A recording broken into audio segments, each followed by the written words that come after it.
दोस्तों कल से दुनिया भर में एक ट्रेंड चल पड़ा है, ऑल आइज ऑन राफा। ये शुरुआत कैसे हुई इसकी, इसके पीछे का लॉजिक क्या है, ये बात हम करेंगे। उसके बाद ईशा मालविया को कौन सा अवार्ड मिला है, ये भी हम इस वीडियो में जानने की कोशिश करेंगे। दोस्तों ऑल आइज ऑन राफा, देखिए बड़े बड़े सेलिब्रिटीज जब हमारे मुंबई से, जो मुंबई में बैठे रहते हैं, उन्होंने जब ये स्टोरी शेयर की है तो ये हाईलाइट में आया पॉइंट कि भैया क्या है ये सीन।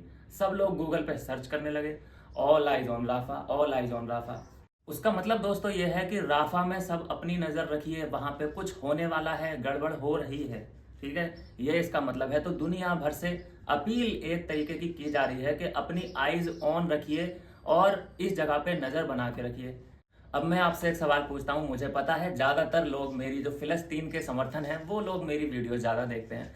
मुझे कोई फर्क नहीं पड़ता, किसी को अगर मेरी बात बुरी लगती है तो कद्दू से लगे, ठीक है, लेकिन जो बात है वो सच मैं बताने की कोशिश करूंगा। देखिए दोस्तों, जो ये फिलिस्तीन के समर्थक हैं, 57 मुस्लिम कंट्री हैं, समर्थक हैं कि नहीं है, हाँ या ना, जवाब मुझे दे देना कमेंट बॉक्स में। 57 मुस्लिम कंट्री और एक अकेला इजराइल, ठीक है। उसके बाद भी 57 देशों को उसने अकेले नहीं पेल रखा है, ठीक है। उसके बाद भी फिलिस्तीन को और समर्थन की जरूरत पड़ रही है कि भैया all eyes on Rafah, all eyes on Rafah, हाय हम लुट गए, हाय हम बर्बाद हो गए।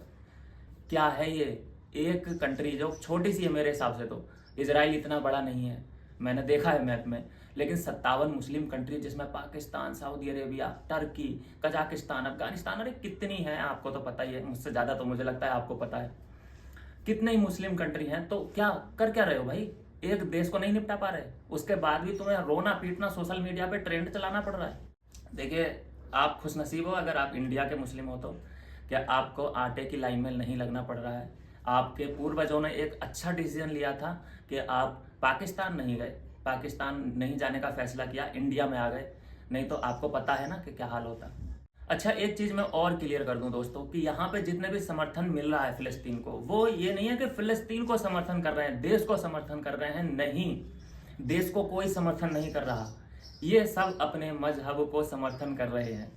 वो फिलिस्तीन जाए भाड़ में, फिलिस्तीन देश मतलब उससे कोई मतलब ही नहीं है। जैसे कि होता है ना, पाकिस्तान में एक सर्वे हुआ था कि भैया तुम्हारे लिए देश सबसे पहले है या धर्म सबसे पहले है।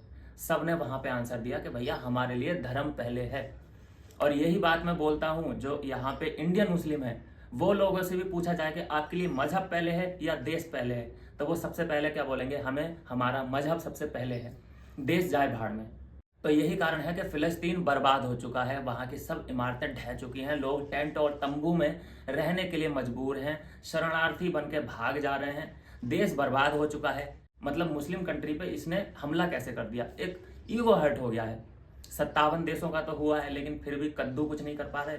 उसके बाद भी और समर्थन चाहिए, सोच रहे हैं इंडिया से भी समर्थन मिले। देखिए, एक बात और मैं बता दूं आपको दोस्तों, चाइना में क्या हो रहा है कि मस्जिदें टूट गई, वहां पे बुर्खा बैन कर दिया गया, कोई बुर्खा नहीं पहनेगा, नमाज भी अंदर पढ़ोगे मस्जिद के, बाहर नहीं पढ़ सकते। तो ये लोग चाइना को क्यों नहीं अपनी आंखें दिखा रहे हैं भाई? चाइना की तरफ से ऐसे इस तरीके से मुंह क्यों मोड़ लिया है 57 मुस्लिम कंट्री ने, या फिर हमारे यहीं के मुस्लिम भाई बहनों ने? क्यों चाइना को जवाब क्यों नहीं देते? क्योंकि चाइना को जवाब नहीं दे सकते, पाकिस्तान हो चाहे सऊदी अरेबिया हो, ये नहीं दे सकते, क्योंकि भैया उसने $62 बिलियन कर्ज दे रखा है। कोई छोटी मोटी रकम नहीं होती। पैसा, कम से कम उतनी वफादारी तो दिखाओ कि जिसकी तरफ से तुमने पैसा लिया है उसको तो आंखें नहीं दिखानी है ना। तो ये एक चीज मेंटेन करके रखी है। अब देखिए, इसराइल को ये लोग निपटा नहीं पा रहे हैं, इसराइल इनको अकेले ही 57 मुस्लिम कंट्रियों से उसने सीधे पंगा ले रखा है। ऐसा ही है ना, कोई झूठ तो नहीं है इसमें। अगर एक से वो पंगा लिया है फिलिस्तीन से, और फिलिस्तीन के समर्थन में 57 मुस्लिम कंट्री खड़ी हैं, इसका मतलब यह है कि 57 मुस्लिम कंट्री वर्सेज अकेला इजराइल। ठीक, तो क्या है तुम्हारी मानसिकता और किस लेवल पे तुम खड़े हो कि एक ही कंट्री तुम्हें रेल दे रहा है? तो समझ जाओ और सुधर जाओ। अब कुछ लोग बोलेंगे, एक दो का कंसर्न होगा ये, उसके बारे में बता दूं। लोग कह रहे हैं कि भाई तू फिलिस्तीन के अगेंस्ट क्यों है? दोस्तों, अगेंस्ट मुझे कोई फिलिस्तीन से लेना देना नहीं, मुझे कोई इजराइल से लेना देना नहीं। इजराइल से इतना लेना देना है क्योंकि उसने भारत के बुरे वक्त में भारत का साथ दिया था। इजराइल एक ऐसा अकेला कंट्री था कि इसने अमेरिका को आंख दिखा दी थी भारत के लिए। आप ये समझ रहे हैं क्या है ये मैटर? आपको मजहब के अलावा और कुछ नहीं दिखता है, आपका भारत जाए भाड़ में, ऐसा आपकी थिंकिंग है। आपके दिल में देश प्रेम बिल्कुल नहीं है। हिंदुओं के मन में देश प्रेम इतना है, अभी मैं इंटरव्यू लेने निकलूँ अगर बाहर ना, तो कम से कम 10 में से 10 हिंदू लोग ये बोलेंगे कि हमें धर्म पहले नहीं है। मानते धर्म को, बहुत ज़्यादा कट्टरवादी होते हैं धर्म के लिए, ऐसे नहीं है कि जी जान लगा देंगे हिंदू लोग, फिर भी धर्म से ऊपर हमारे लिए देश आता है। तो ये कारण है, और ये एक डिफरेंस बहुत बड़ा है, खाई बहुत बड़ी है हिंदू और मुस्लिम में। यहाँ पर है जो सोच नहीं मिलती, यही कारण है कि क्लैसेज होते हैं, Hindu versus Muslim clashes all over the world. अच्छा, मोटी मोटी दोस्तों एक बात बता दूं मैं आपको कि आप रात में सो रहे हैं अपने शहर में, अपने इलाके में शांति से सो रहे हैं, और अचानक 4000 बम आपके ऊपर गिरे, आपके शहर पे गिरे, आपके देश पे गिरे, क्या लगेगा आपको? कैसा लगेगा? क्या सोचोगे आप? आप ये सोचोगे कि सुबह उठ के अब जिस देश ने हम पे अटैक किया है उसकी तरफ हम अपना हाथ बढ़ाएंगे, दोस्ती करेंगे उनसे, उनके लिए मतलब हम जवाब नहीं देंगे उनको, कुछ ऐसा करेंगे क्या आप भी जवाब देंगे कि नहीं देंगे? तो यही हुआ था। फिलिस्तीन ने सोते हुए इजराइलियों पे 4000 रॉकेट दाग दिए थे रात के अंधेरे में, और अगले दिन पता ही है ना फिर क्या होना था भाई, जवाब तो मिलेगा ही ना। अब कुछ लोग, कल मैं कमेंट पढ़ रहा था, मेरी वीडियो पे ही आया था कि भाई वो ऑक्यूपाइड कर रहा है फिलिस्तीन को, क्यों ना करे, क्यों ना करे ऑक्यूपाइड। शुरुआत किसने की?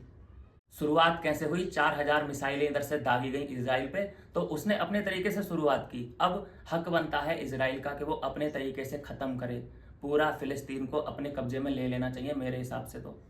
और उसके बाद भारत का भी नंबर आएगा। भारत भी देखना कौन सा है, ये कराची हुआ और पाकिस्तान ऑक्यूपाइड कश्मीर हुआ, ये सब अपने ही जाएंगे किसी दिन घूमने के लिए इधर भी अपन।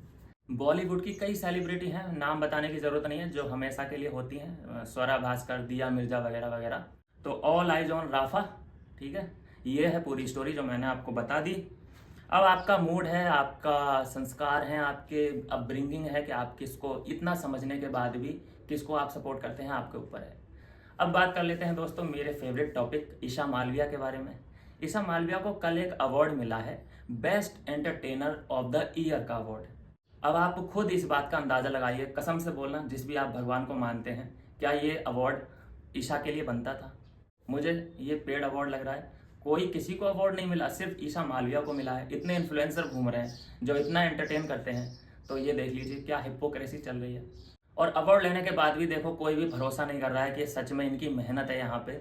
ज़्यादातर देख लेना आप, कमेंट बॉक्स पढ़ें आप, उससे आपको आइडिया लगेगा थोड़ा बहुत कि कोई भी खुश, यार एंटरटेन अगर हो रहे होते तो हम यहाँ क्रिटिसाइज थोड़ी ना कर रहे होते।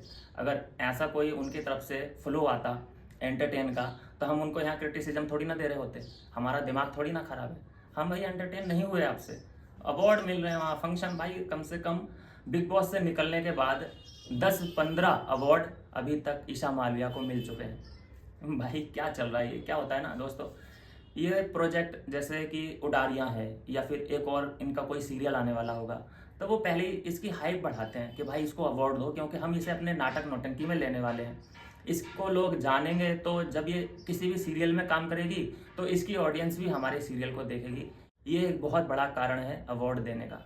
ये है दोस्तों अभी तक की अपडेट। क्या कुछ है आपका कहना, मुझे ज़रूर कमेंट कर देना। मिलूंगा नेक्स्ट वीडियो में नई अपडेट के साथ।